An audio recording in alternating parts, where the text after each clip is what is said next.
Si la tierra es un tamborcito de barro, juntemos todas las manos hermanadas en un son.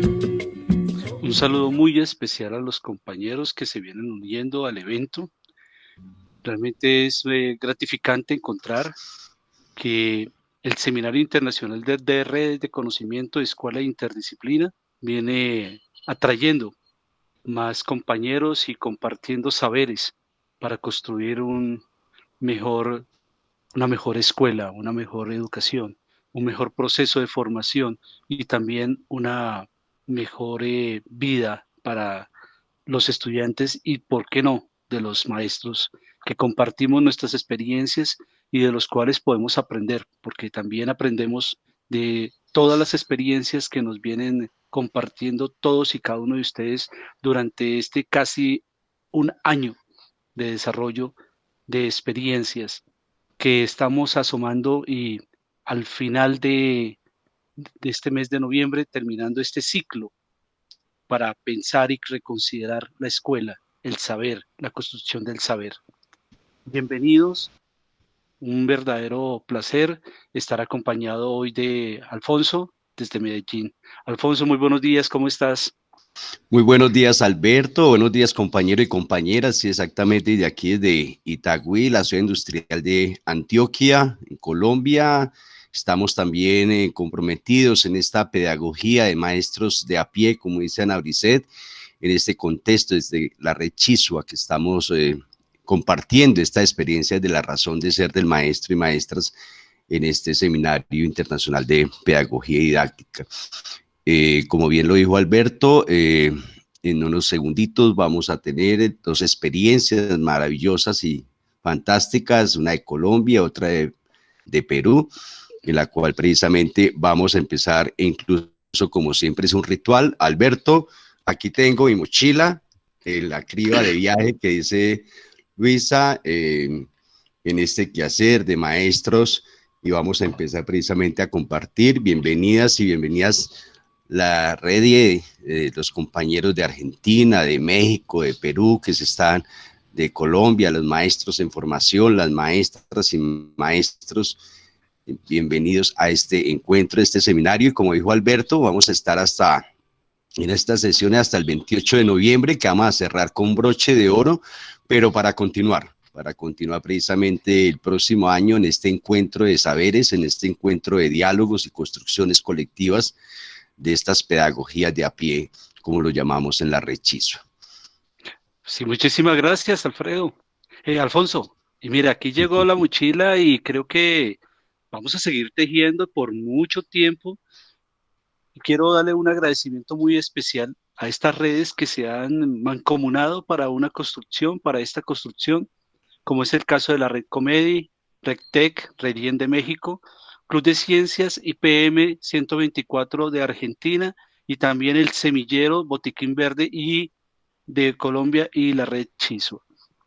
Es un placer en verdad tenerlos a ustedes hoy aquí y tenemos la fabulosa compañía, vamos a tener la fabulosa compañía de las experiencias de dos compañeros, de tres compañeros, que nos van a permitir construir un saber diferente, la escuela vista desde una perspectiva.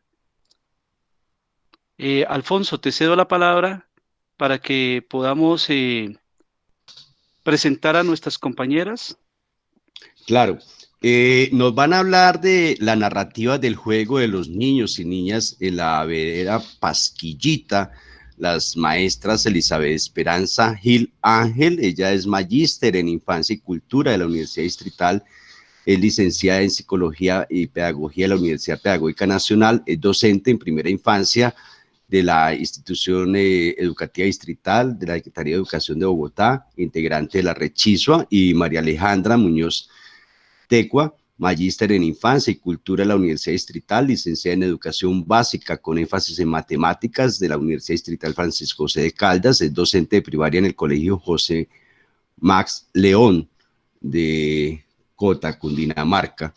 Y también nos acompaña hoy desde Perú, Rafael Ojeda, es escritor e investigador, licenciado en Comunicación Social de la Universidad Nacional Mayor de San Marcos, es magíster en Filosofía y Sociología, integrante del Consejo de Redacción de la revista Pacarina del Sur de México, es jurado internacional del Centro de Educación, Ciencia y Sociedad CECIES de Argentina, del Comité Consultivo de Cátedra José Carlos Mariátegui del Perú y del Consejo de Redacción de la revista Consensur del Perú e integrante de la red Comedi. O sea, es de lujo esta experiencias que vamos a tener. Como le digo, Elizabeth y María Alejandra nos van a hablar sobre la narrativa del juego de los niños y niñas en la vereda Pastillita, al sur de Bogotá, y Rafael nos va a hablar sobre urbanismo, ciberactivismo y migraciones hacia la teleeducación en el contexto COVID-19. Pero obviamente, Alberto, como tú sabes, al principio también hacemos invitación a los otros eventos de la red Chisua, como es precisamente la red de nodos, que el lunes a las 6 de la tarde con el maestro Gutiérrez, y también obviamente del FEDRA, el Foro de Educación Rural en Antioquia, el próximo martes, que vamos a hablar precisamente sobre juegos tradicionales de la calle. En principio son como los eventos que también tenemos en el transcurso de la semana y que también impulsamos precisamente desde el Seminario Internacional.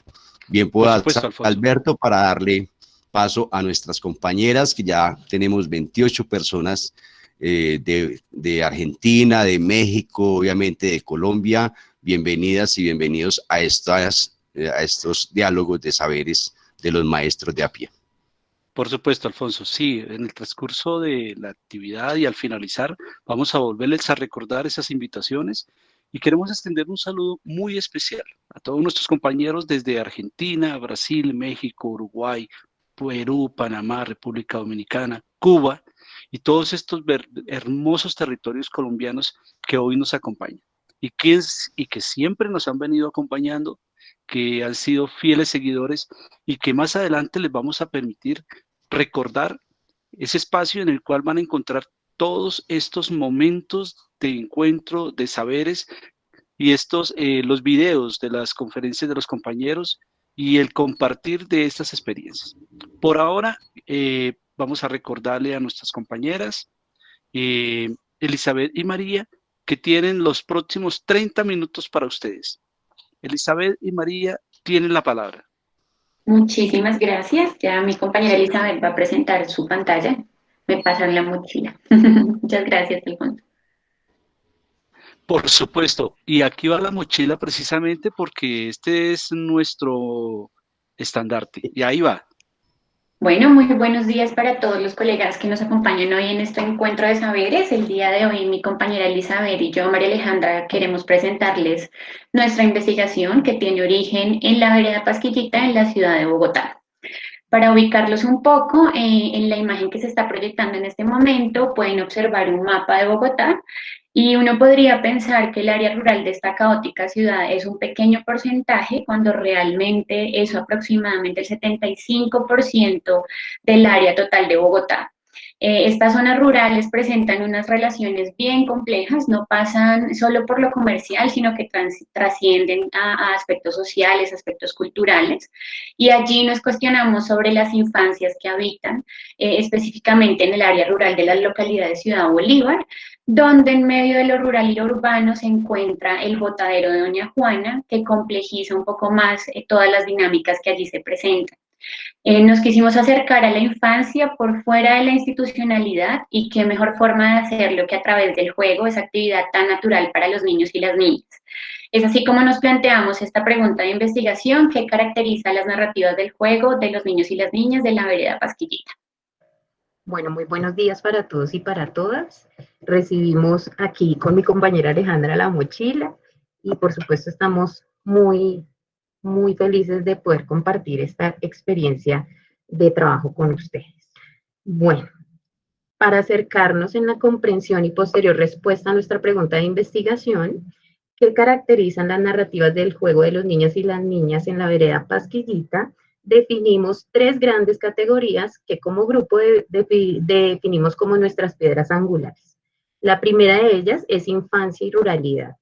Definimos entonces la infancia como una categoría social e histórica, donde los niños y las niñas son sujetos con agencia, sujetos discursivos, lo que nos sitúa en una infancia contemporánea que está atravesada por una serie de circunstancias sociales, políticas, epistémicas, que se ubican también en un contexto.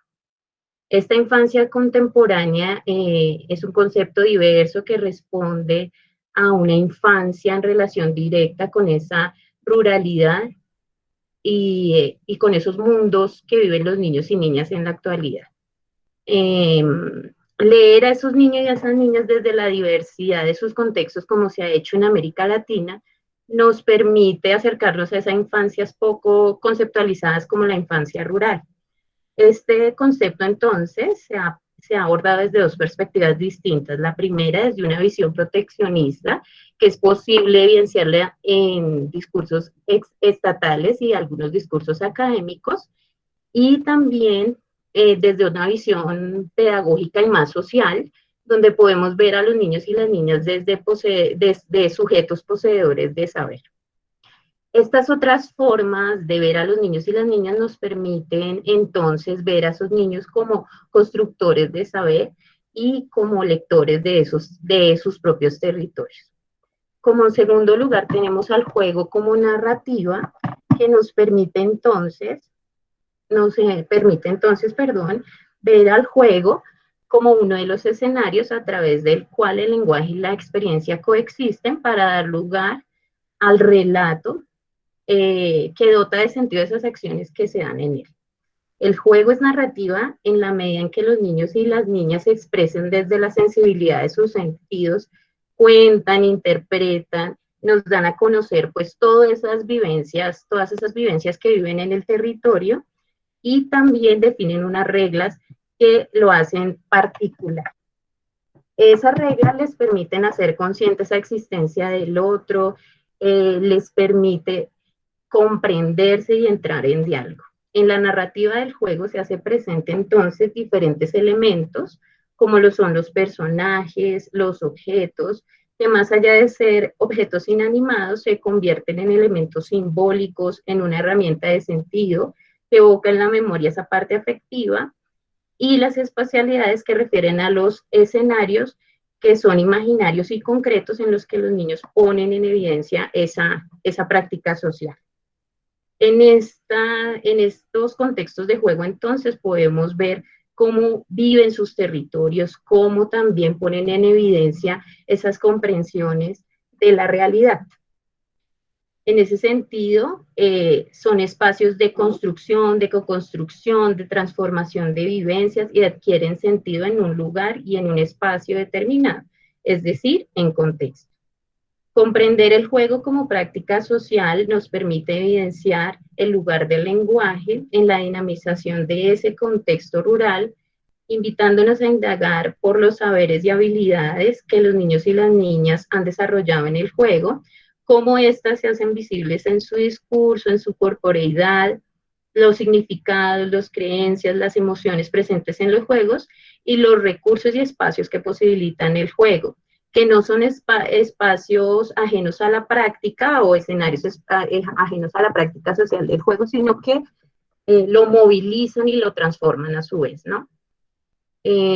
Podemos ver en el establecimiento y consecución de las reglas, pues, un elemento muy importante donde definen también los niños y las niñas los elementos donde la práctica social del juego se ve condicionada por el establecimiento y consecución de las reglas, desde las cuales se define entonces el espacio, los objetos, el tiempo, los roles, y se determina además lo que se permite y lo que no al interior del juego. Cuando hay cambios en algunas de esas reglas, se generan entonces nuevas prácticas sociales.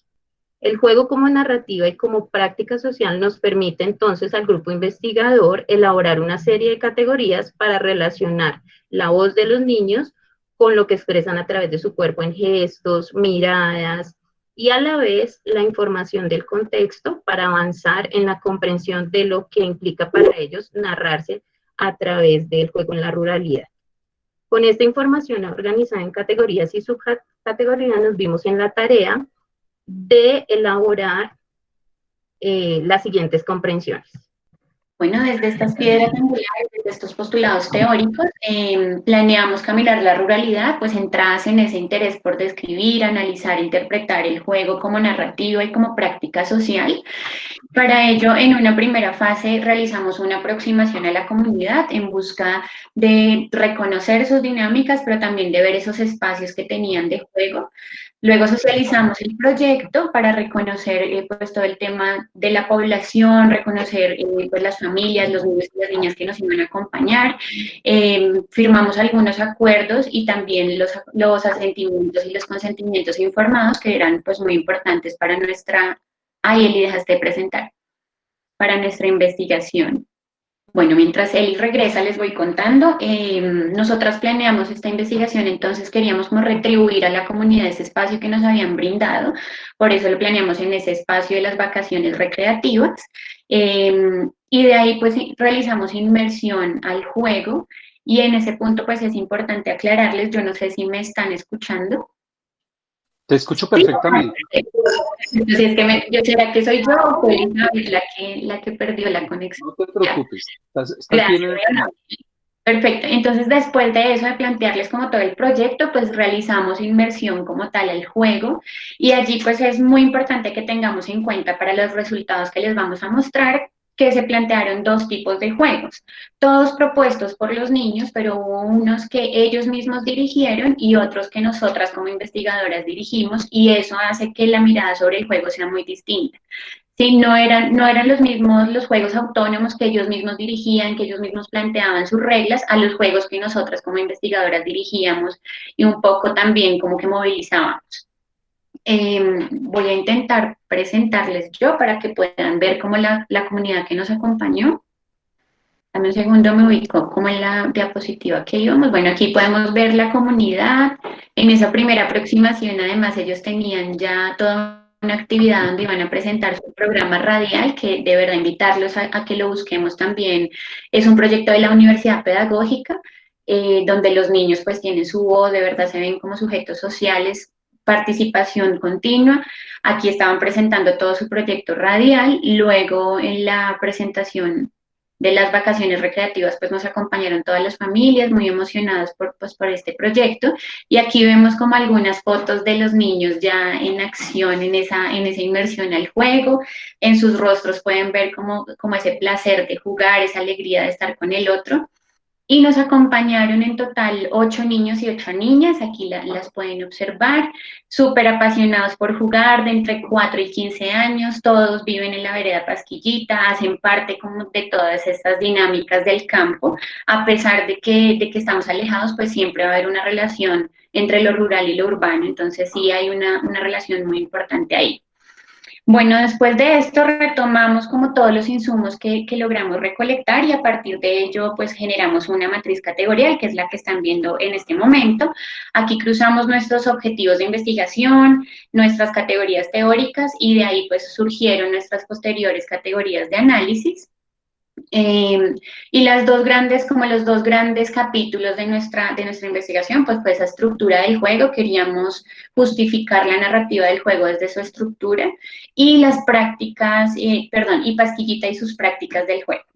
Dentro de la estructura, pues vimos todos estos elementos, la síntesis del juego, como los niños al iniciar los juegos siempre hacían como una síntesis, como un inicio, como una introducción, donde comentaban de qué se iba a tratar, incluso en algún momento pues mostraban cuáles eran las reglas que iban a tener dentro del juego, la trama, las actitudes, las competencias corporales, las reglas, un aspecto súper importante, el manejo de las reglas, las espacialidades, objetos y personajes.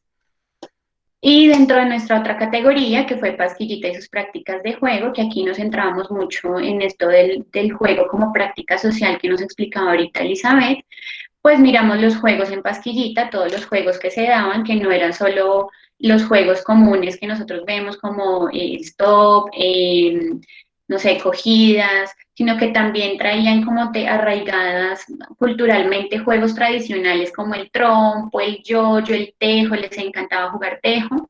Tenemos otra subcategoría que fue comunidad y juego. Y por último, los elementos simbólicos. Yo no sé si Eli ya está con nosotros. Sí, qué pena con ustedes, pero aquí tuve una falla técnica en casa. Ya organizé entonces toda esta información en categorías y subcategorías.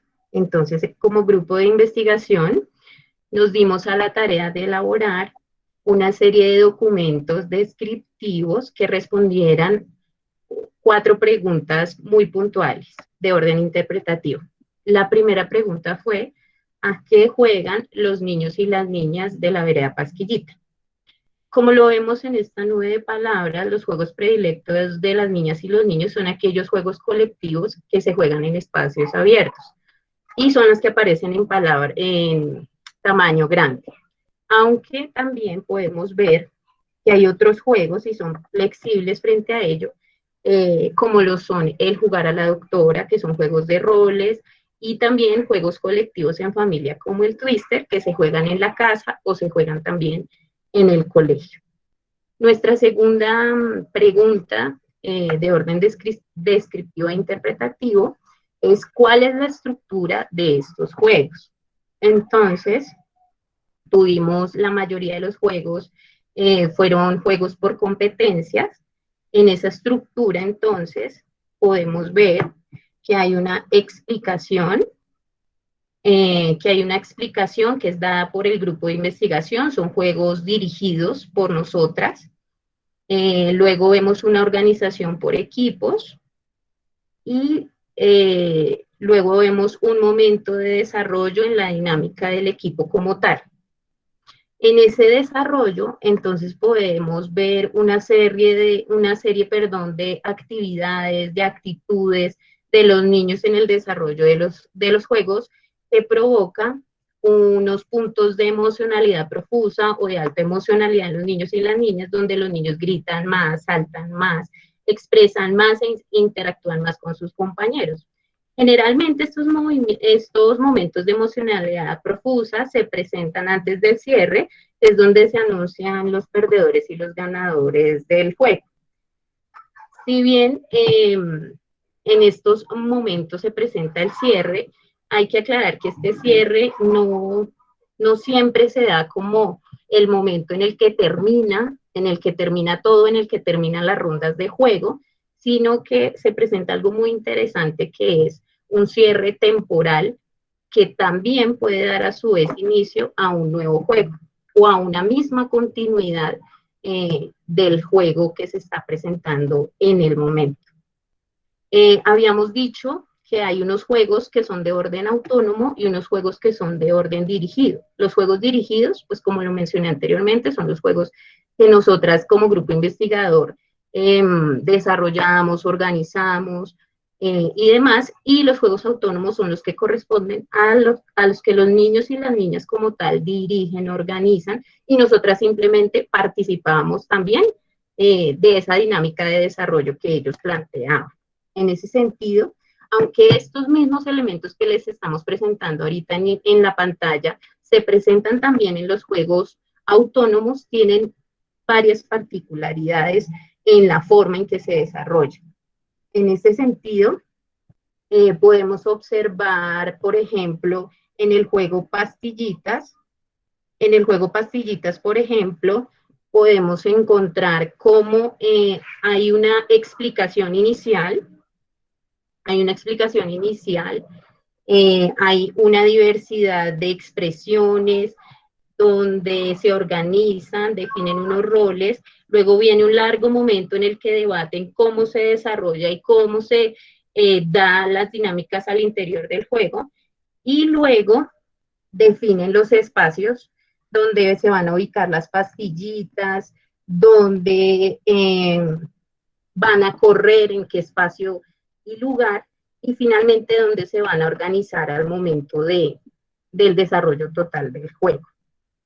Hay un segundo juego que se llama el juego Stop, que es un juego por bases y por rondas, donde los niños y las niñas, donde se enmarca el desarrollo del juego y donde vemos que las dinámicas están llevadas por toda la alta emocionalidad que presenta el juego. Entonces es un juego donde hay unas bases, donde debe pasar todos los participantes y donde la emocionalidad se intensifica gracias a que todos estamos en alerta para no dejarnos ponchar por esa persona que está en el centro, que está lanzando una pelota hacia arriba y que nos pone en constante alerta. Al finalizar, entonces, encontramos un momento nuevamente de organización donde los niños definen quién continúa, quién continúa en el juego, quiénes deben salir porque definitivamente pues no han logrado superar esa dificultad de pasar de una base a otra, y a quienes ellos mismos flexibilizan y dejan participar una vez más para no tener que sacar. Entonces es bien interesante poder ver estos aspectos. También entonces encontramos un juego que se llama el Tingo Tingo Tango, y pues es un juego en el que nos pasamos un elemento, ¿cierto?, de un participante a otro. En este caso escogimos para esta dinámica de juego una bomba llena de agua. Las bombas, el juego con bombas, en realidad tuvimos 7 juegos con rondas durante la investigación, en el que los niños y las niñas, pues este era el elemento con el que más ellos se identificaban en el juego colectivo, digámoslo de esta manera, y allí se presenta algo muy, muy interesante que tiene que ver con el cierre, del juego. Entonces ya cuando quedan muy pocos participantes y la mayoría está en el centro sentados, quedan 2 o 3 participantes por fuera, y entonces eso sí, es en ese que suponemos que es el cierre, que es cuando ellos ya se pasan la bomba y la lanzan al centro, ellos vuelven y se organizan y plantean toda una estrategia para lograr mojar a todos los participantes que allí se encuentran. Entonces es muy, muy interesante ver cómo ese supuesto cierre y lo que consideraríamos la terminación del juego se convierte en realidad en el inicio de una nueva posibilidad de jugar. ¿Bien? Todas estas estructuras, entonces, nos permiten ver cómo en el juego se hacen presente 2 elementos principales.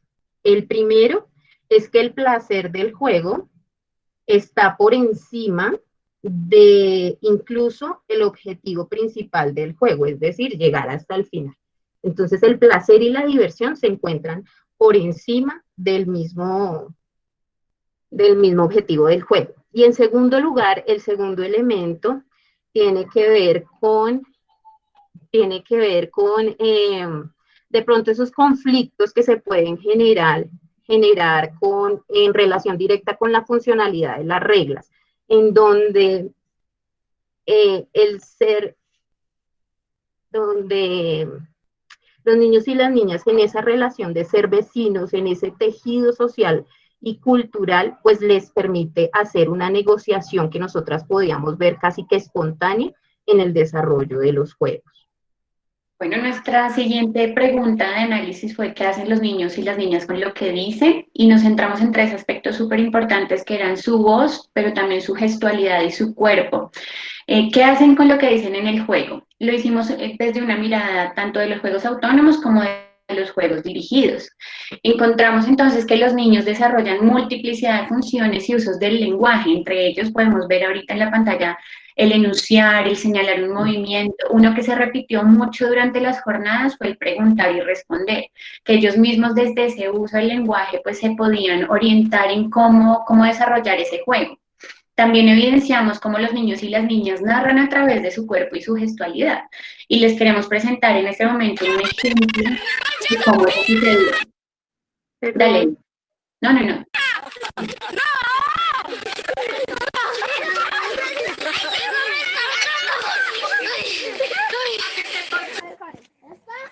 Miren, el que no esté no lo puede ponchar. Ponchó a Sofía. Ya no voy. Yo estoy por esa.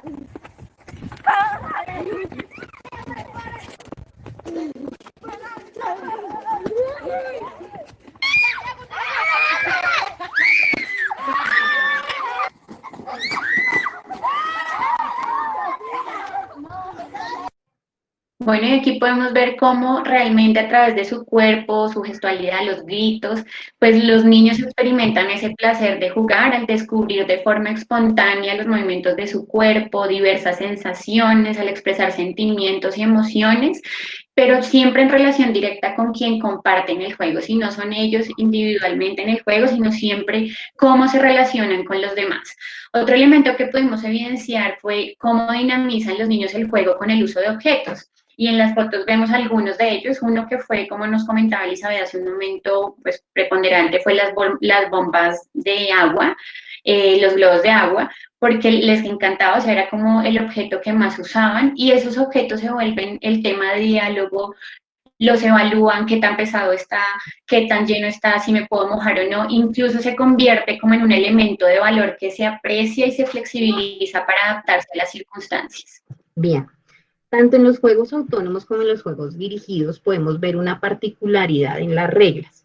En los juegos dirigidos somos nosotras, el grupo de investigación, quienes damos lugar a esos elementos de flexibilidad, participación y articulación de las reglas. Sin embargo, en los juegos autónomos son los niños y las niñas los que manejan estos tres aspectos, respondiendo a diferentes aspectos, entre los que se encuentran las necesidades de los niños y las niñas, sus edades, porque son niños entre los 4 y los 15 años, se encargan de garantizar un sentido de equidad en cuanto a la participación y definen entre todos las metodologías de juego, sus estrategias, los objetos y los espacios comunes. Podemos ver también que construyen una visión compartida del espacio. La primera base es esta, eso. No, No. sí. Y al final se dice stop. Ahí se hace dónde está el balón. Tienes que escribir stop y ya. Esta visión compartida del espacio entonces va acompañada de expresiones verbales y gestuales que se convierten en el medio a través del cual los niños y las niñas acompañan sus expresiones con deícticos como ese, acá, allá, que es lo que nos mostraba el video que estábamos viendo. La puerta. No. La puerta le da el primero que está en la fila, sí, que es que tienen que estar sentados allá, entonces el primero le tienen que decir a cada uno el color. La puerta es la que le da el color a las otras. Listo. Bueno, ¿y cómo es que gana? El que no se va a tomar por el que tenga, el que dé una vuelta a la cancha. El que tenga más personas. O sea, yo no sé.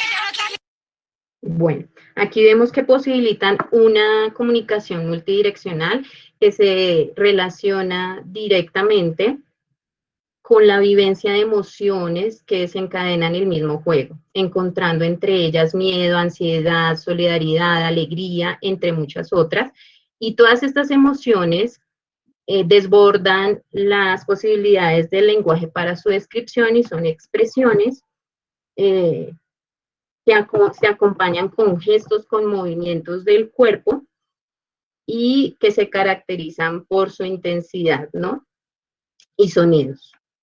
Bueno, y nuestra última pregunta de investigación que fue ¿cuál es la incidencia de la nueva ruralidad en la práctica social del juego de la vereda Pasquillita? Que era como ese concepto que nos explicaba Elizabeth al inicio. Y para responder esta pregunta abordamos los postulados de Gramo, que asume a la nueva ruralidad desde tres componentes.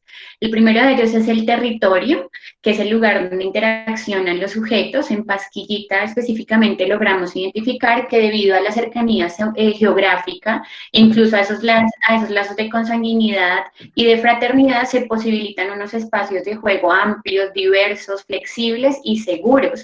Los niños caminan por su vereda sin el acompañamiento de sus padres ni de ningún adulto, y esto pues también potencia todo el tema de la autonomía, pues los niños se apropian de su territorio y pues la autorregulación también, ya que la presencia del adulto pues no es fundamental.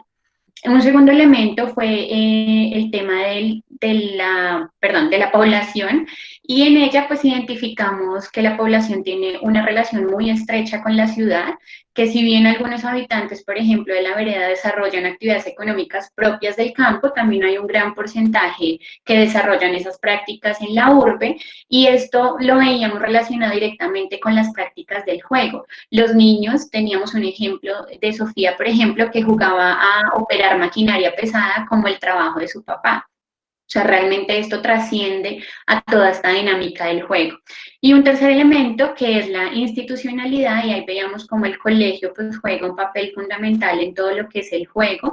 Veíamos que este componente se atraviesa por espacialidades y temporalidades que los niños adaptan para poder realizar y desarrollar sus juegos. Entonces, cuando un colegio, por ejemplo, es muy chiquito, la escuelita de pastillitas pequeña, ellos utilizaban su espacio como podían para adaptar a esas prácticas o modificaban sus juegos para que pudieran hacerlos de la manera como que ellos querían. Por último, pues queremos presentarles este tema de los elementos simbólicos y pues aquí queríamos hablarles también de que no es ajeno a los juegos la relación sociocultural que establecen los niños a través de esos elementos simbólicos. Vemos cómo los medios de comunicación, la televisión, el internet, la literatura, pues le posibilita a los niños también traer elementos de esos medios de comunicación para sus juegos, y vemos, por ejemplo, en las imágenes como Sofía tiene pues alzada su Elsa, como usamos, ellos se disfrazan de princesas, como ellos traen como todas estas partes de los elementos simbólicos a sus juegos. Bueno, como conclusiones de nuestra investigación, de todo este proceso investigativo, las narrativas del juego revelan una riqueza, revelan una riqueza en expresiones verbales, gestuales y corporales que se dan en esa construcción y comunicación multidireccional en la que los niños y las niñas indagan y exploran sobre las comprensiones que tienen de su realidad, lo que moviliza a cada sujeto en esa construcción y negociación de significados con esos otros en ese espacio de placer llamado juego. La nueva ruralidad, por su parte, como nuevo campo de estudio, nos permite superar esa mirada parcializada sobre los entornos rurales, dando lugar a un análisis sobre las relaciones que construyen comunidad y su incidencia en la práctica social del juego de los niños y las niñas que allí habitan, identificándose en la vereda esas tradiciones, valores, esos espacios, tiempos y objetos con los que los niños y las niñas van construyendo escenarios y experiencias de juego particulares que, aunque en un principio atienden a ese objetivo de diversión, también afianzan esa identidad, su sentido de comunidad y, por supuesto, el tejido social que se construye entre familias y generaciones de la vereda. Todos estos hallazgos nos permiten asumir a los sujetos, niños y niñas de la vereda Pasquillita, por un lado, como sujetos activos, con una estructura de pensamiento compleja que se evidencia en el desarrollo de los juegos autónomos, en la forma de plantear las reglas, su flexibilización, las rondas de prueba para que todos pudieran comprender cómo se desarrolla cada uno de los juegos, los acuerdos que atienden a sus edades, a sus necesidades particulares, su voz, su sentir, y por supuesto la capacidad también de adaptación a esos entornos y recursos disponibles a la hora de jugar. Y también como sujetos activos en su entorno, al poner en relación las características socioculturales de la vereda con esas formas de movilizar sus juegos, evidenciándose a través del lenguaje, las interacciones con los espacios y por supuesto con las personas que hacen parte de su comunidad. Me va a permitir leer nuestra última conclusión ya para cerrar. Este equipo de mamás, de maestras e investigadoras se permite convocar a todas las infancias, incluso a las que habitan en los adultos, para valorar el juego sin más, sin apellidos y sin mayores pretensiones, por el único y exclusivo placer de jugar, la magnífica invitación a imaginar, a correr, a gritar, a crear, a celebrar la victoria y burlarse de la derrota, a comer, a abrazar y exclamar a todo pulmón, vamos a jugar. Muchísimas gracias. Excelente, Elizabeth y María Alejandra. una provocación indudablemente a la reivindicación de esa razón de ser en el mundo que es el juego, y esas sinergias que se generan y esa forma de curricularizar el contexto precisamente en el juego en los niños, maravilloso. Entonces, ahorita le damos paso a Alberto, presenta a Rafael Ojeda, nuestro compañero del Perú, que nos tiene también en este diálogo de saberes latinoamericano. Un saludo a todas las personas de América Latina que se han unido a esta red de saberes de maestros de a pie. Bien puedas, Alberto, para que le demos espacio a la presentación de Rafael. Muchísimas gracias, Alfonso. Sí, en verdad es una experiencia muy bonita que nos han compartido las compañeras, y les invitamos a Elizabeth y a María Alejandra a que examinemos algunos comentarios e inquietudes que han dejado nuestros asistentes en el chat. Hay algunas preguntas que quieren ser ampliadas, algunos comentarios que quieren ser ampliados. Entonces, terminado el profesor Rafael, tendrá la palabra para que podamos ampliar estas. Y le damos paso al profesor Rafael con urbanismo, ciberactivismo y migración hacia la teleeducación en el contexto COVID-19. Nos acompaña desde la ciudad de Perú. Rafael, bienvenido, este es su espacio, y obviamente la mochila va a sus manos. Bienvenido, Rafael, tienes la palabra. Bueno, voy a compartir el documento. La verdad que yo tengo un trabajo que está ahí. Bien, Rafael, perfecto. Un poco extenso, que es un libro que he escrito, ¿no? Por eso el título es bastante pretencioso, ¿no? Se ve bien ahí, ¿no? ¿Sí? Perfecto, Rafael. Puedes darle la F5 para que se presente como, se desarrolle la presentación como PowerPoint. Está ahí, ¿no? Bueno, les Súper. decía que esta investigación, estudio, corresponde a un libro que he escrito, ¿no? Imagino lo voy a publicar en algún momento. Por eso tiene ese título bastante extenso, ¿no? Que de hecho se trata de analizar a partir de la ciudad, ¿no? Las formas de aglomeración o asociación que tienen que ver con protestas o reivindicaciones políticas y sociales, ¿no? Y cómo estas formas tradicionales que tenían que ver con las reuniones en plazas públicas, en grandes alamedas, ¿no? Han migrado de alguna manera al ciberespacio, ¿no? Por eso mencionaba la idea del ciberactivismo. Pero a partir de eso también estudiar, digamos, esa forma de, esta cultura digital o cibercultura, ¿no? Cómo se manifiesta en un proceso como el nuestro, como el que estamos viviendo actualmente, ¿no? Porque esto es mundial. ¿Cómo se manifiesta esta forma de aglomeración ya ligadas a la necesidad de la educación a distancia, o de educación remota, ¿no? O teleeducación, ¿no? Entonces, más o menos eso es lo que aborda todo este estudio. Voy a tratar de sintetizar de alguna manera algunos elementos de este estudio, ¿no? Como ustedes ven acá en la primera diapositiva, ¿no? Hago una presentación somera de lo que implica esta noción de urbanismo y ciberactivismo, ¿no? Algunos le dicen ágoras digitales, en estas ágoras digitales en las cuales las personas se reúnen, ¿no? Sobre todo vía redes sociales, para organizar grandes marchas o manifestaciones, ¿no? Más o menos en términos generales eso se ha visto dentro de lo que se ha llamado la primavera árabe, ¿no? Con estas manifestaciones multitudinarias que han logrado que gobiernos bastante consolidados y dictatoriales, por decirlo de alguna manera, han caído, ¿no?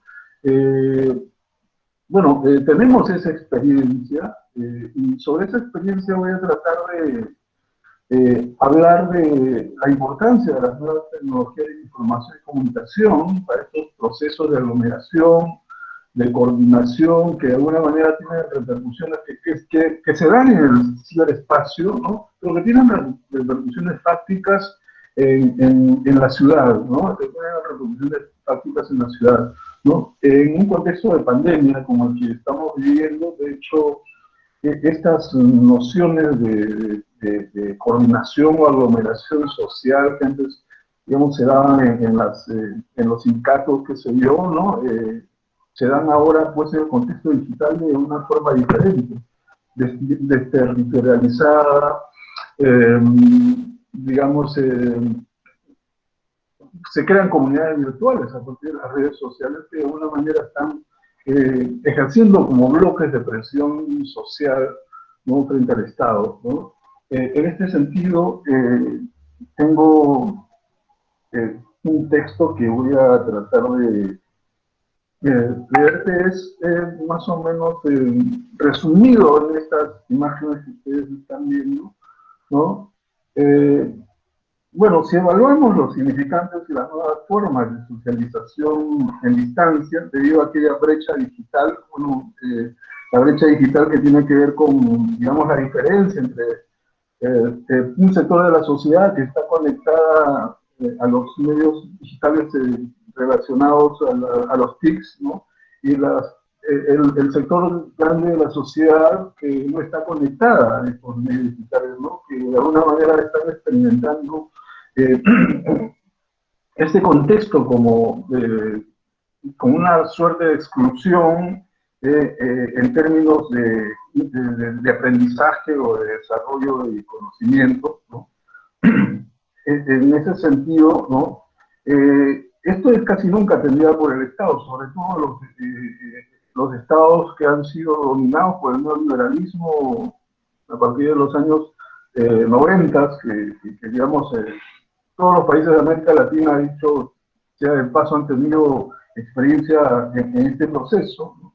Queremos que este traspase geopolítico nos confronta con nuevos escenarios de aglomeración, antagonismos y conflictos sociopolíticos sin solucionar debido a lo simétrico del proceso de alfabetización digital, sumido también a una lógica economicista del mercado donde la necesidad de asociación o organización está determinando nuevos antagonismos que enfrentan a las ciudades reales como centros de aglomeración geográfico tradicional, como el lugar de las asambleas, de los sindicatos, de los centros partidarios o locales comunales varios, que migran hacia las ciudades virtuales que funcionan también como centros de reunión, aglomeración, coordinación y educación desterritorializados e hipermodernos, como centros de enseñanza virtuales también, que congregan y asocian a diversos sectores de la sociedad en foros, correos electrónicos, blogs, chats y celulares, ¿no? De ahí que hablar de procesos de modernización, en este caso asociado a los procesos de digitalización, nos lleva hacia una perentoria urgencia de construcción de una ciudadanía digital, ¿no? Que implica, pues, también deberes y derechos, ¿no? Relacionados a la participación, ¿no? En todo este tema de los TICs, ¿no? Y sobre todo la participación en términos de, digamos, de presencia en el mundo digital, ¿no? Que tiene sus correlatos interesantes, como vamos a ver, ¿no? Entonces, en este sentido, yo sintetizaba la idea de este salto epistemológico, todo el concepto de Bachelard, ¿no? Que ha implicado, digamos, pasar a esta suerte de nueva objetividad que tiene que ver, pues, con el espacio digital, ¿no? O el ciberespacio, ¿no? Que de alguna manera nos está planteando esta ecuación de los tres mundos de los que habla Popper, ¿no? Pero yo ya no pensando en términos de, digamos, de lo objetivo, lo subjetivo y lo intelectual, ¿no? Sino más bien pensando entre lo subjetivo, objetivo y lo virtual, más bien. Nos presenta una suerte de alterrealidad que es de alguna manera conocible, pero no asible o inasible en todo caso, ¿no? Y en este contexto, pues, se da lo que se conoce como cibercultura, que es el conjunto de las prácticas, de las actitudes, los modos de pensamiento y los valores que se desarrollan conjuntamente en el crecimiento del ciberespacio. Y ese término que habla digamos, de esta cultura que se da a partir de la irrupción de lo digital, ¿no? Más o menos como lo trata Levi, ¿no? Está en la,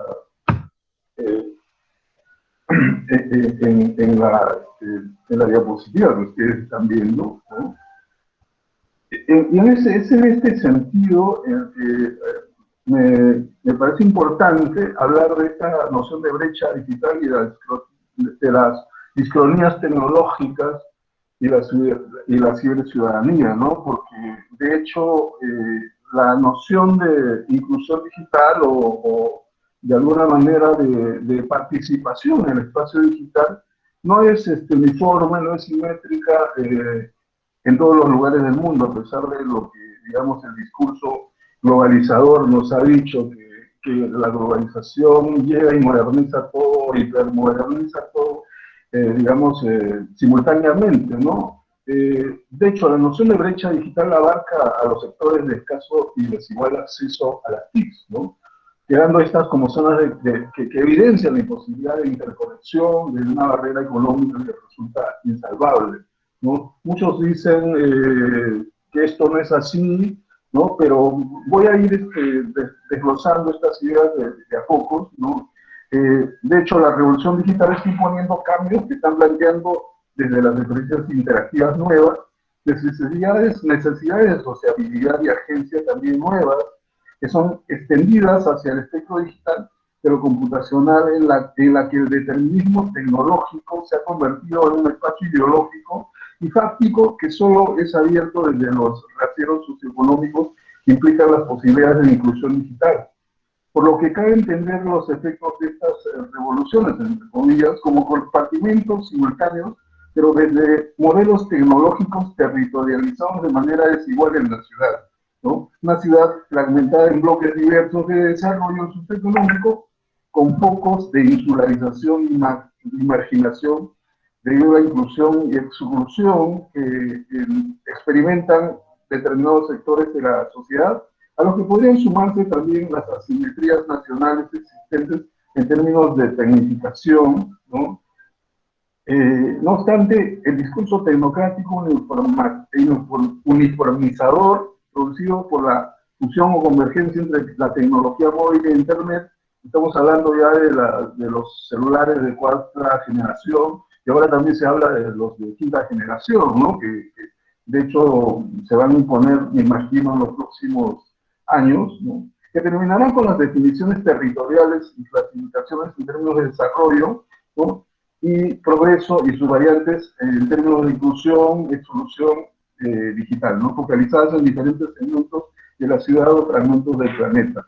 Bueno, esto tiene que ver también con estadísticas que he trabajado, digamos, las estadísticas de la Global Digital Organization, que se hizo un estudio en el año 2020, que ha sido publicado en enero, ¿no? En enero, momentos antes de la pandemia. Yo no creo que esto haya mejorado, ¿no? Más bien me parece que se ha utilizado por este periodo de confinamiento y que de hecho nos ha hecho, nos ha obligado, nos ha arrastrado hacia la migración digital, ¿no?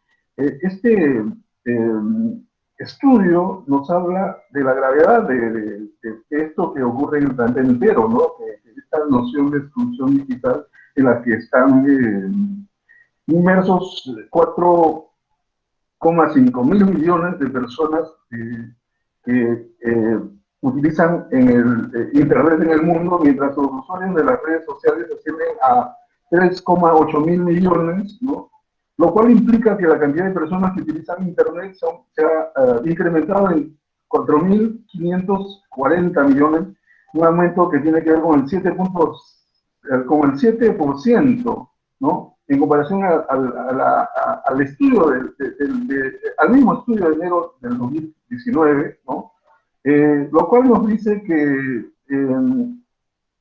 el número de personas que usan teléfonos móviles o celulares asciende también a 5 19.000 millones, que tiene un aumento del 24%, ¿no? Lo que quiero decir es que poco menos del 50% de la población mundial, ¿no?, aún no ha accedido a Internet, ¿no? Y eso resulta grave, ¿no? No han tenido la posibilidad de acceder a celulares en toda su vida. Y este estudio se focaliza sobre todo para que entiendan más o menos lo que significa la brecha digital en el mundo, ¿no? Este estudio sobre todo nos remarca que la cantidad de personas que no han accedido a la tecnología, que no han tenido, digamos, la posibilidad de acceder a Internet, a acceder a un celular, mayormente se focaliza en el continente asiático y sobre todo, ¿no?, sobre todo como dice, y sobre todo en el África, ¿no? Como dice acá las cifras de esta institución que les menciono, nos dicen que al menos el 3,2 mil millones de personas continúan sin conectarse a Internet en el mundo, entre los cuales más de 1.000 millones viven en Asia y alrededor de 870 millones habitan en el África, ¿no?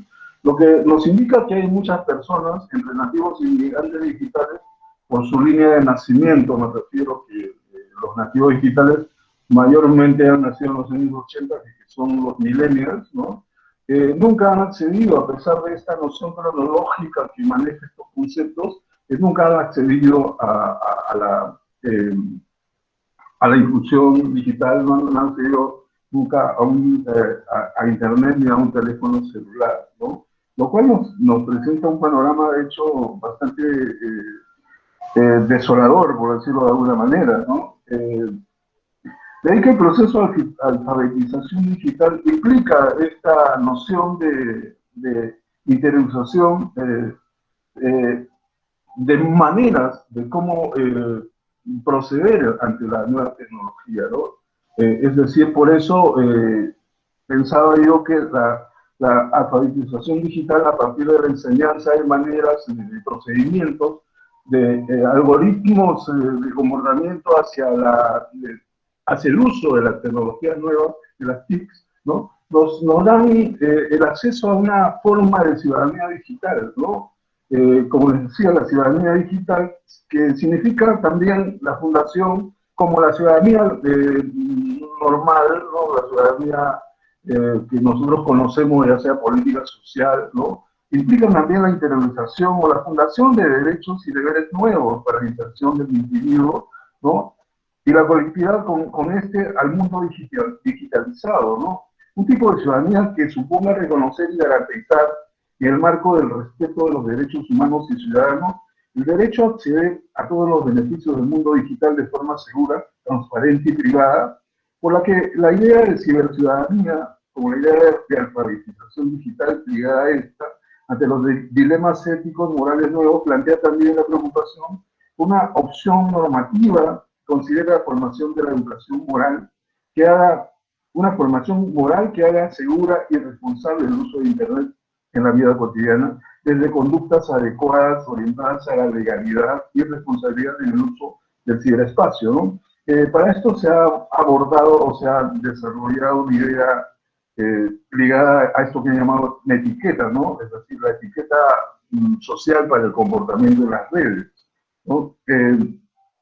Por ello, cuando se piensa en una normatividad para la regulación y distribución de las nuevas tecnologías de la información, se dice que se debe apelar a una ética que preconice la accesibilidad tras los presupuestos de una justicia distributiva que evitaría que el acceso a las TIC se debe asignar a todos según sus necesidades, independientemente de sus ingresos u ubicación geográfica.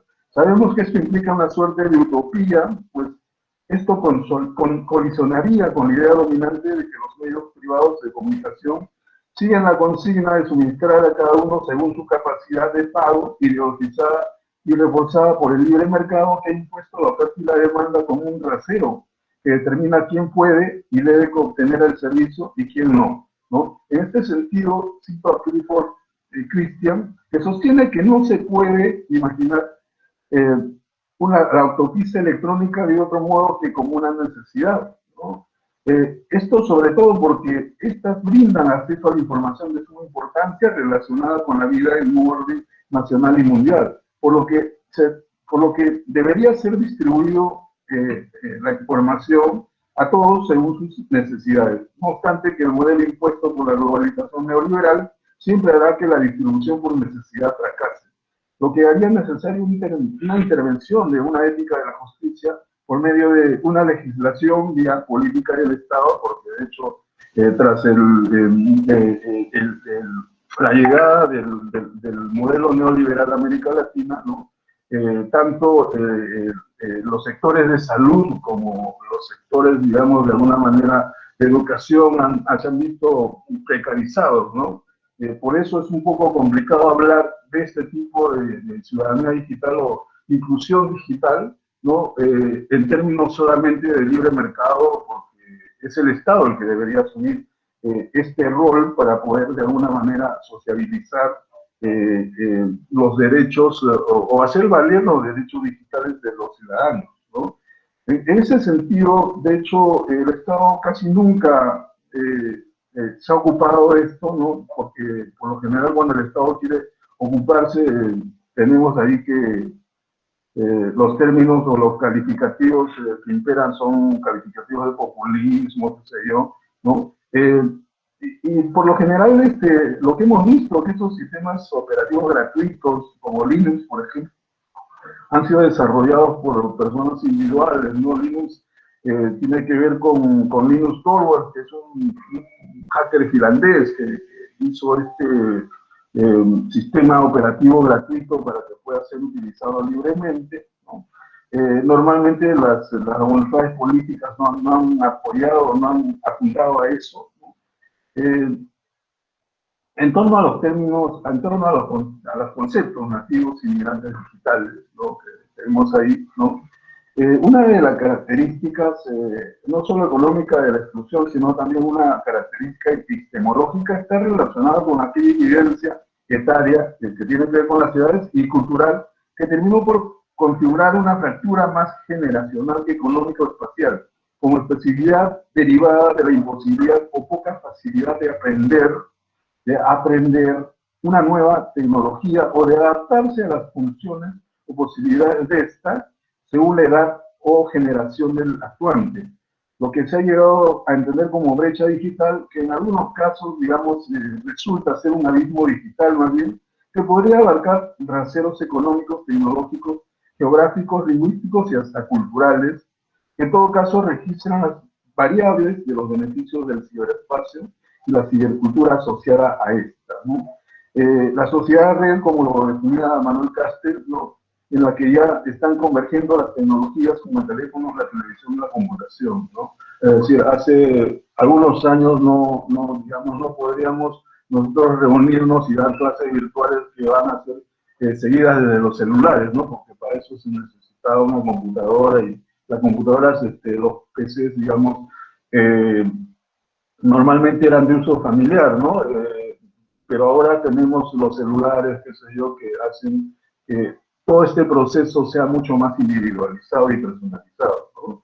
En este sentido, podemos definir, según esta categoría impuesta por Matt Renzi, que luego han seguido otros autores, ¿no? La idea de migrantes digitales y nativos digitales, pero también podríamos agregar a esto a la idea de los excluidos digitales, ¿no? En este sentido, debido a que resulta natural que se evite el tema de exclusión por miseria, normalmente los libros que hablan de ese tema casi nunca se detienen a hablar en términos de exclusión por miseria, ¿no? Podemos abordar que este asunto comunicacional e incluso esta noción de ciudadanía funciona como algo técnico, ¿no? Que dotará inmanentemente de derechos digitales a todos, ¿no? Como les decía, si vemos las estadísticas que les he alcanzado hace un rato, ¿no? No necesariamente funciona así, y esta noción de ciudadanía de nativos digitales y migrantes digitales resulta ser bastante reduccionista y, por qué no decirlo, también un tanto eurocéntrico, ¿no? Tanto es así que Lorenzo Vilches, un chileno, ha escrito que esta nueva tecnología, ¿no? La tecnología de la globalización postindustrial ha cambiado el sentido de la nueva migración, dice él, ¿no? Siguiendo para mí la propaganda de las multinacionales, dice que el mundo no se divide entre ricos y pobres, sino entre quienes están informados y quienes han quedado fuera de la edad de las conexiones, ¿no? Es decir, esa idea que ya no es ricos y pobres, sino que todos podemos acceder, bueno, digamos, en esta noción ya, digamos, que se ha convertido en una convención, ¿no? La idea de que hay inmigrantes digitales que, digamos, no han nacido en el periodo en el que estas tecnologías habían alcanzado un punto máximo, ¿no? Hablamos de los que han nacido a partir de los 80 y que de alguna manera desde niños han convivido con las tecnologías, y los que han nacido en una generación anterior que de alguna manera han tenido que migrar, adaptarse, ¿no? A los usos de esta nueva tecnología, ¿no? En este sentido, estaba pensando que podríamos,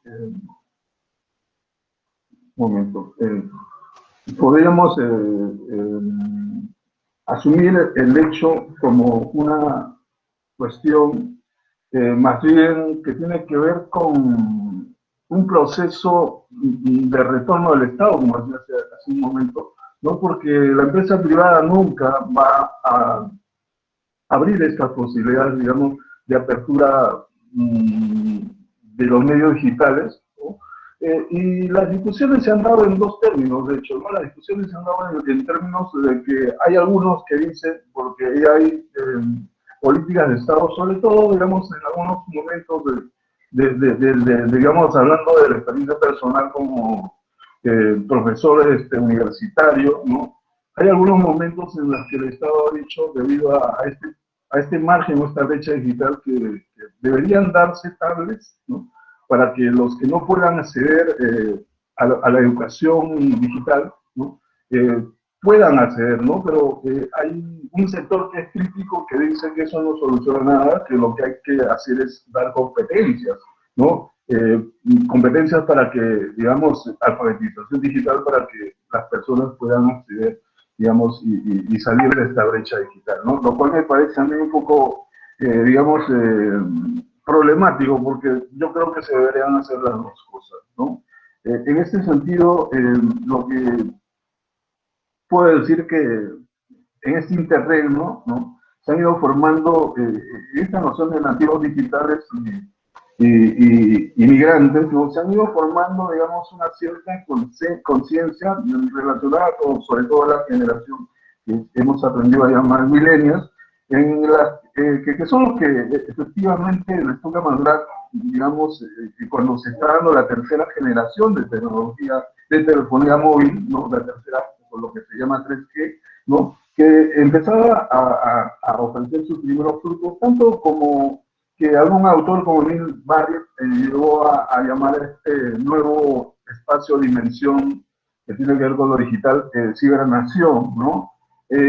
Lo cual me parece un poco, digamos, también desafortunado, porque de hecho sí hay una suerte de orgullo generacional, ¿no? Y eso es lo que llevó a John Barlow, ¿no? A hablar en la Declaración de la Independencia del Ciberespacio, en esta noción, digamos, de que el ciberespacio podría funcionar como una suerte de nación, ¿no? Que él planteara en el foro de Davos que los gobiernos del mundo industrial dicen, hablo comillas, ¿no? Vosotros cansados de gigantes de carne y acero, vengo del ciberespacio, el nuevo hogar de la mente, dice, ¿no? El hombre del futuro os pido en el pasado que os dejéis en paz. No sois bienvenidos entre nosotros, no ejercéis, dice, ninguna soberanía sobre el lugar en el que nos reunimos, ¿no? Atemorizados vosotros de sus propios hijos, ya que ellos son nativos en un mundo donde vosotros siempre seréis inmigrantes, es lo que dice este texto de John Barlow, ¿no? Que es un texto del año 96, ¿no? Es bastante anterior al texto de Mark Prensi, que es del año 2001, en el que habla de los nativos inmigrantes digitales, ¿no? Entonces, esto es lo que, digamos, podríamos asumir como una suerte de taxonomía, ¿no? Que tuvo bastante éxito y que autores como el argentino Alejandro Piscitelli luego continuaron utilizando, ¿no? Pero para recalcar un universo restringido a lo digital en el que los migrantes correspondientes al mundo analógico y sus afanes de aprender la tecnología debido a sus obligaciones cotidianas ligadas a esta, tienen que habituarse a un espacio que no les es natural, ¿no? Pues los nativos digitales tienen este ambiente como natural, pues han crecido jugando e interactuando con él.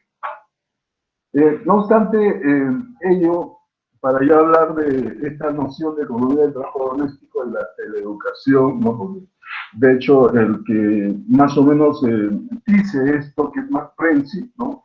Nos habla de esta noción de que nosotros como profesores, ¿no? Tenemos que seguir dictando en un lenguaje obsoleto, ¿no? Mientras los alumnos, los estudiantes, de alguna manera están desarrollando esto mismo en un lenguaje que para nosotros no nos es familiar, ¿no? Entonces, hay una noción de, digamos, incomprensión, porque, como dice Matt Prensi, ¿no?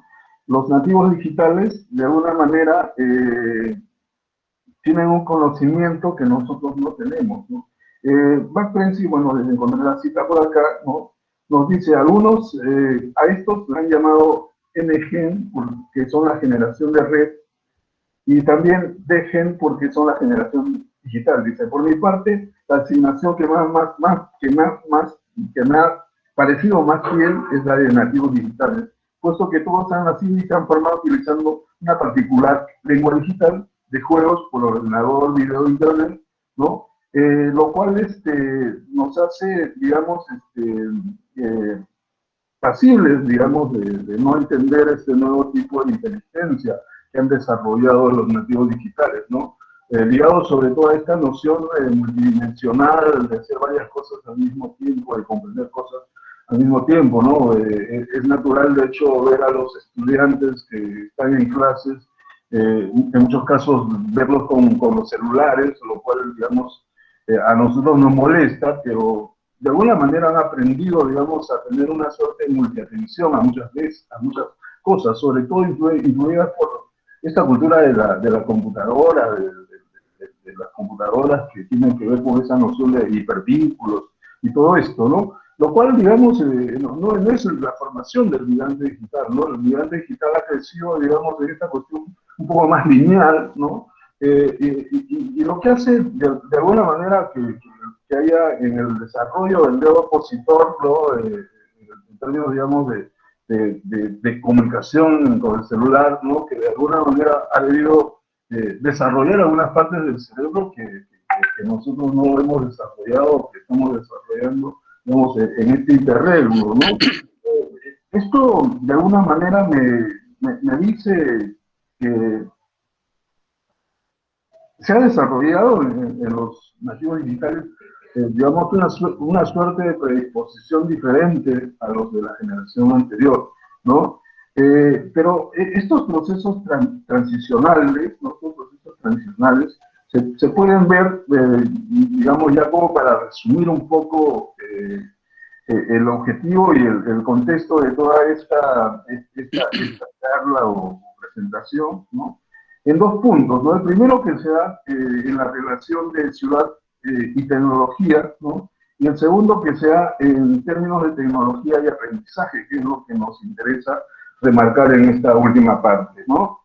Sobre todo debido al veloz desarrollo o la exacerbación que se ha dado de la lógica cultural del capitalismo tardío, como lo trabajaba Mandel y Jameson, ¿no? En un proceso de apropiación de los espacios no económicos e intangibles de la vida cotidiana, que en tiempos de pandemia mundial ha acelerado un proceso de colonización, mercantilización, me refiero a la noción del capitalismo que se apropia de espacios que no les serán propicios, ¿no?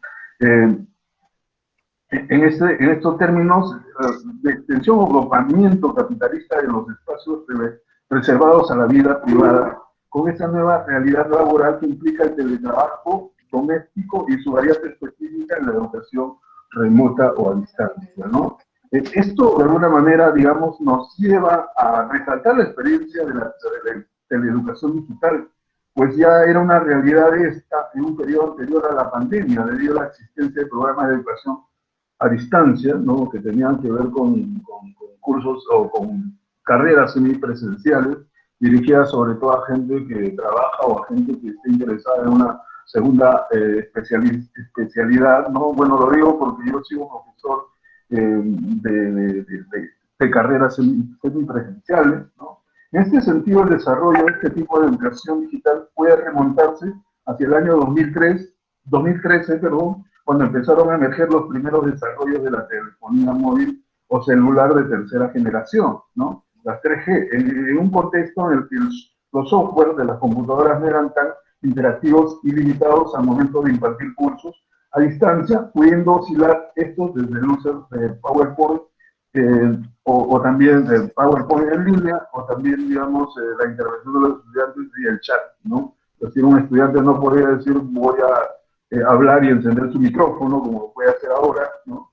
En ese sentido, la situación ha ido cambiando durante más o menos los últimos 4 años, ¿no? En los que se pudieron utilizar plataformas educacionales como Camino Mínimos, por ejemplo, que tenían que ver con la idea de aulas virtuales, ¿no? En los cuales Rafael, 2 minuticos, por Sí, favor. Rafael. Gracias. en los cuales los estudiantes, digamos, de alguna manera podían trabajar y desarrollar sus cursos, ¿no? Bueno, en este sentido, lo que podemos, ya para terminar, es hablar de esta noción de economía de trabajo doméstico, ¿no? De economía de trabajo doméstico que de alguna manera implica la irrupción del capitalismo que está colonizando, digamos, también un lugar que era más bien reservado a la vida privada, ¿no?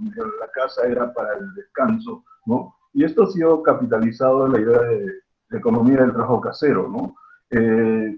Lo cual hace que los medios de producción, de hecho, ya no estén, o los campus, en el caso de la universidad, los campus universitarios, ya no sean necesarios, ¿no? Porque todo eso se soluciona en el hogar, ¿no? El profesor o el trabajador tiene que impartir clases o producir desde su hogar, lo cual no hace ya necesario que tengamos que requerir de una fábrica, de un local fabril, o de una escuela o una universidad, ¿no? Por eso, ya para terminar, digo que cabe preguntarse si el tipo de producción económica que ha dinamizado o ha exacerbado la pandemia, que tiene que ver con la teleeducación, en un contexto ya post-COVID o post-vacuna, ¿no?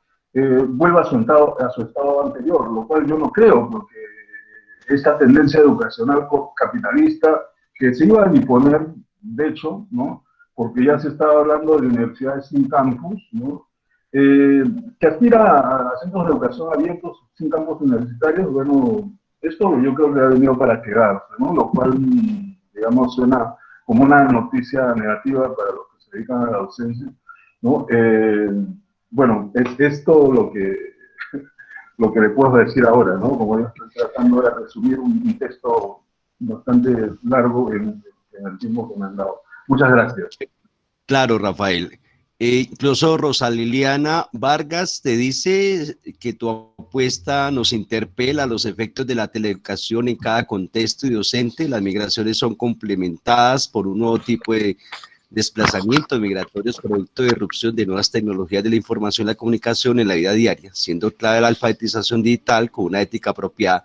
Gracias por tu aporte, saludos cordiales desde Argentina, de la red latinoamericana Comedy. Y mira en el chat ahorita, Rafael, que tienes una pregunta de Esteban, porque vamos a hacerle a María Alejandra y a Elizabeth una pregunta que también les hace Esteban, fuera de las felicitaciones de la experiencia maravillosa que presentan. Dice Esteban, muy buena, muy bella propuesta, compañeras. Me transporta unas cuantas décadas atrás. Les pregunta, me gustaría saber qué papel llevó la imaginación en esta investigación, pensando que la investigación en los juegos de los niños logra romper con la realidad, con los límites que ésta circunscribe. Pregunta Esteban Hoyos. Claro que sí.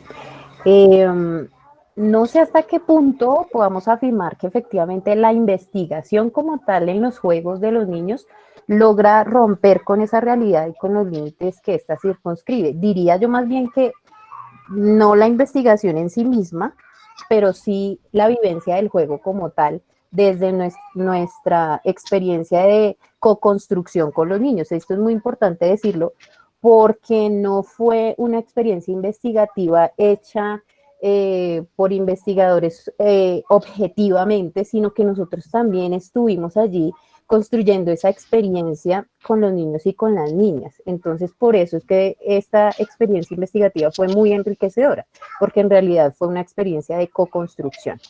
Respondiendo a la pregunta que nos hace el colega, entonces, la imaginación entonces es un agente movilizador del juego, es una herramienta de construcción de sentidos, de significados que cruza en una red compleja las experiencias, las vivencias, pero también esas otras realidades y mundos posibles, permitiéndonos afirmar que sentir y vivir el juego, esta experiencia como tal, se encuentra atravesada por el placer que genera y también pues la libertad que le permite a los que jugamos ser nosotros mismos, ¿cierto? Pero también interpretar esos otros roles, esos otros personajes, vivenciarlos y estar en complicidad con esos otros con los que compartimos en ese espacio de placer llamado juego. ¿Y María Alejandra, sea una o que Pues claro, aporta de acuerdo además?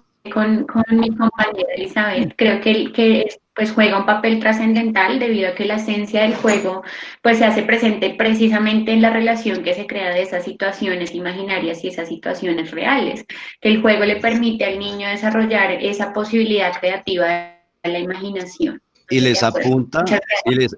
y les apunta Julia Alejandra Peña Rodríguez desde la UPTC de Tunja. Excelente proyecto en juego. Es importante el desarrollo integral de los niños, donde siempre va aliado sus posturas de cuerpo. Y Geomar González desde Santa Rosa de Cabal, de Risaralda. Interesante experiencia. Gracias por la invitación. Muy bella propuesta que le hacen. Y Rafael, como viste precisamente, la pregunta que te hace Esteban, hace una pregunta bastante interesante, aquí la tengo. ¿Qué alternativas, te pregunta Esteban, qué alternativas morales se pueden dar en la virtualidad si aún no hemos podido comprender las realidades y prácticas que allí se están construyendo? ¿Qué tan peligroso es que las sociedades y estas nuevas prácticas sociales dependan de unos magos, entre comillas, que conocen y hacen el algoritmo, que saben el código fuerte? Por ejemplo, los buscadores de YouTube.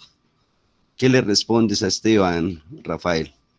Me parece, muchas gracias por la pregunta, Esteban. Me parece interesante, pero de hecho yo podría ensayar una suerte de respuesta, ¿no? Hay grupos, digamos, que de alguna manera apuestan por las libertades dentro del espacio digital, ¿no? Normalmente son grupos, digamos, ligados a movimientos hackers, ¿no? Que no tienen, digamos, necesariamente que ver con esta versión negativa que se le achaca, porque los que, digamos, producen virus no son los hackers, sino los crackers, ¿no? Que son estos suerte de criminales digitales que, digamos, suelen irrumpir y, qué sé yo, robar información, ¿no? Los hackers normalmente son ciberactivistas, ¿no? Podríamos decir, por ejemplo, el grupo Anonymous, ¿no? Que de alguna manera funciona como una suerte de, digamos, de referencia, de oposición a estas, digamos, a estos magos que tú mencionas de la información, ¿no? Que controlan. De hecho, el control, la sociedad de control se ha repotenciado a su máxima expresión con la tecnología digital, ¿no? Es decir, si alguien quiere puede rastrearnos y qué sé yo, estamos cada vez más expuestos. Pero cuando se habla de una etiqueta o de una ética ligada a la noción de ciudadanía para Internet, tiene que ver, digamos, con cuestiones que se están manifestando, que tienen que ver, por ejemplo, con el ciberacoso, ¿no?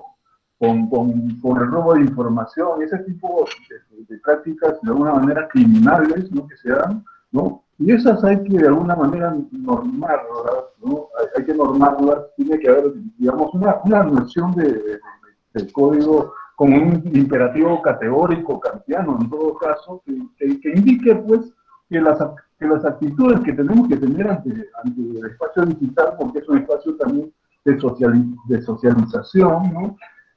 Tengan que ver con cosas que nosotros desearíamos que funcionen para nosotros, ¿no? En este sentido, digamos, no creo que se pueda saber una salida, porque esto implica, digamos, la construcción de algo nuevo, que son una suerte de líneas morales o de actitudes para de la inmersión al ciberespacio, ¿no? Que es como, digamos, una relación en sociedad real, ¿no? Yo conozco amigos, tengo, digamos, actividad en un sector con mucha gente, y tengo que tener cierta decencia para comportarme, digamos, bueno, claro, con la hora de decencia, algunas personas dirán, pues, que esto no tiene mucho poder, porque es bastante subjetivo, ¿no? Pero creo que, digamos, se puede trabajar en pos, digamos, esta noción de ciudadanía que no existe, ¿no? Y como decía, pues, esperaríamos que luego de la destrucción de las instituciones que ha hecho el neoliberalismo en América Latina, se construyan unas posibilidades a partir de,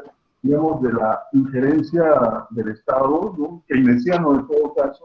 No estamos hablando de, digamos, para que el mundo se asuste de prácticas comunistas ni socialistas. Es un Estado keynesiano como el que se dio tras el crack del 29, ¿no?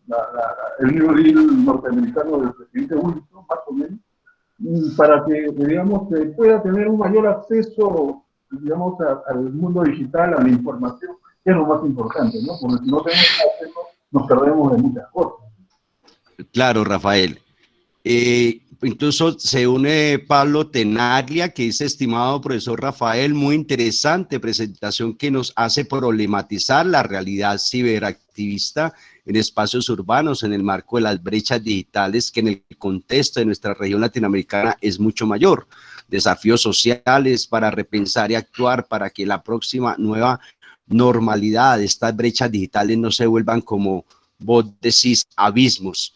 Felicitaciones por la investigación. Y Susana Fossati le dice a las maestras María Alejandra y Elizabeth: felicitaciones, interesante experiencia, excelente exposición. Un cálido abrazo desde el Club de Ciencias Jorge Cafrún de Córdoba, Argentina.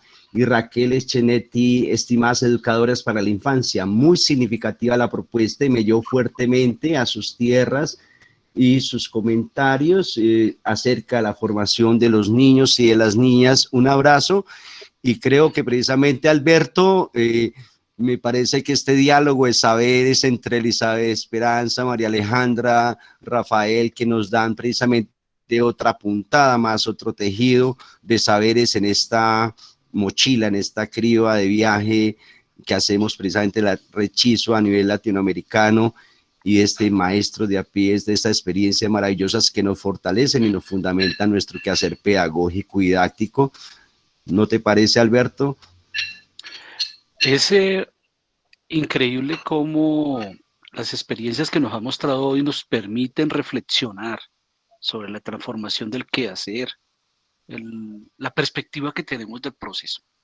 Esta hermosa experiencia que nos ha mostrado Alejandra y la profesora María, nos permite en un momento determinado ver cómo el juego trasciende y permite generar una forma de pensar diferente, impactar el contexto cultural en el cual se encuentran los niños, sobre todo romper con esa visión errada de que el juego no permite construir un saber cuando se orienta de manera apropiada y permite, por el contrario, construir y transformar la forma de pensar. Yo como matemático, yo quisiera que los niños en primaria tuvieran una mayor cantidad de tiempo de un juego realmente dirigido y construido. No es, vamos a educación física y tirarles un balón a la cancha para que jueguen, sino permitirles que ellos construyan, transformen su forma de ser a partir del juego, reflexionen lo que es el juego y cómo a partir del juego pueden llegar a construir una serie de normas que caracterizan precisamente el pensamiento y el saber matemático. porque el saber matemático es un constructo que parte desde ahí. Y eso va a permitir que los niños transformen su forma de ser también socialmente hablando. Pero bueno, yo creo que podríamos trascendernos y alargarnos muchísimo. Y no es el punto en ese momento. Solamente quedan dos cosas, compañeros. Una invitación muy especial para esta tarde a las 5 de la tarde. Bueno, no son dos, son tres, perdóneme. Una invitación muy especial para esta tarde a las 5 de la tarde. Segundo, en el chat se han dejado la información relacionada con los encuentros anteriores para que ustedes puedan deleitarse en disfrutar, aprender, reconstruir y deconstruir todos los saberes y la escuela. Ahí estarían, ahorita se vuelven a colocar nuevamente el link para que usted pueda verlos. Tercero, bueno, entre este mismo espacio está el link de la asistencia del día de hoy.